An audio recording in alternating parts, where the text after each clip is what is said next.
All welcome back for another video. So to reset my car today, I'm going to show you I can reset the Citroen C8. This is an old one, but when we turn the ignition on, there is an indicator showing up over here with a wrench on it, 6,000 kilometers before the indicator turns continuously on. And I'm going to show you I can get rid of that.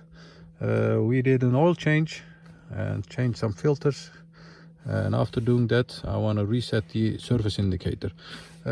Let's get right into it. First of all, turn the ignition off. Then there are two buttons over here. Let me light up a bit. And this button and that button. This button is the button with the 3 zeros next to it.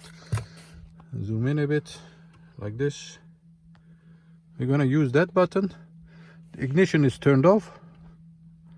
Press the 000 button, keep pressing that, and while you press that, turn the ignition on to the second position.